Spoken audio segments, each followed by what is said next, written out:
जिनके अपने घर शीशे के हों वो दूसरों पर पत्थर नहीं फेंका करते। एक फिल्म का डायलॉग है, जिनके घर शीशे के बने होते हैं वो दूसरों के घर पर पत्थर नहीं फेंकते। भाजपा पर यह डायलॉग बिल्कुल सटीक बैठता है। अपने विरोधियों को परेशान करने के लिए जांच पर जांच के आदेश दे रही भाजपा सरकार को अपने गिरेबान में भी झांकना चाहिए। आइए आज आपको इनके एक नए कारनामे से अवगत कराते हैं। इंडिया फाउंडेशन नाम तो आपने सुना ही होगा, नहीं सुना है तो सुन लीजिए और इसके कारनामों के बारे में भी जान लीजिए। ये एक तथाकथित थिंक टैंक है जिसे राष्ट्रीय सुरक्षा सलाहकार अजीत डोभाल का बेटा शौर्य डोभाल और भाजपा के महासचिव राम माधव मिलकर चलाते हैं।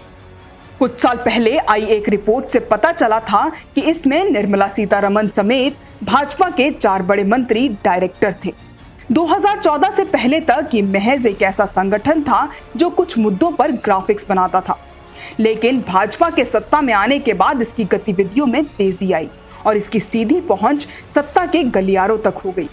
पिछले कुछ वर्षों में दूसरे देशों से आने वाले गणमान्य लोग राष्ट्रीय अध्यक्ष, प्रधानमंत्री और अन्य मंत्रियों से मिलने के बाद इस फाउंडेशन में माथा टेकने जरूर जाते हैं। यहाँ बड़े बड़े सेमिनार्स और कॉन्फ्रेंसेस होते रहते हैं।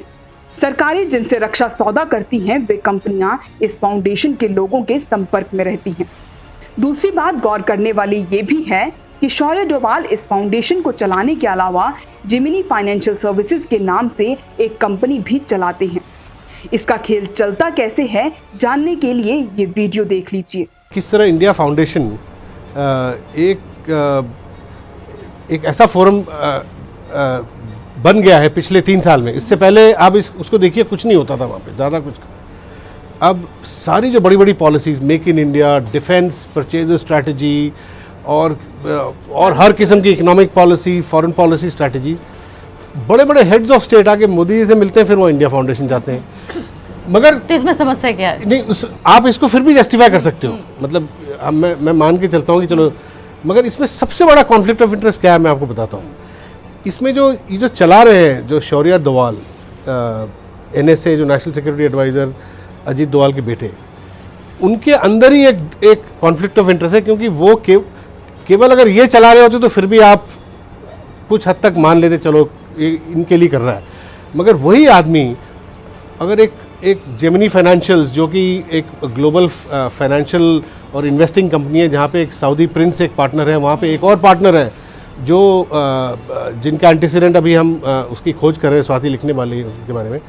तो अगर आप वो भी कर रहे हैं और ये भी कर रहे हैं, तो ये तो मैं 35 साल से पॉलिटिकल इकोनॉमी पे लिख रहा हूँ, पत्रकारिता कर रहा हूँ, इकोनॉमिक टाइम्स, फाइनेंशियल एक्सप्रेस। मैंने कभी नहीं देखा कि एक foreign global company, investing company का आदमी एक थिंक टैंक इस तरह चला रहा है जहाँ पे इतने सारे मिनिस्टर्स, डायरेक्टर्स हैं। बहुत ये बिल्कुल, ये तो उसका अपना अस्तित्व में जो प्रोफेशनल जो आइडेंटिटी है उसी में इतना कॉन्फ्लिक्ट ऑफ इंटरेस्ट है कि इसका जवाब ही नहीं है। तो इसको बहुत ही भदेसी भाषा में ये भी कहा जाता है खुला खेल फर्रुखाबादी। क्या आपको लगता है कि वो खेल चल रहा है? बिल्कुल खुला खेल फर्रुखाबादी ही चल रहा है।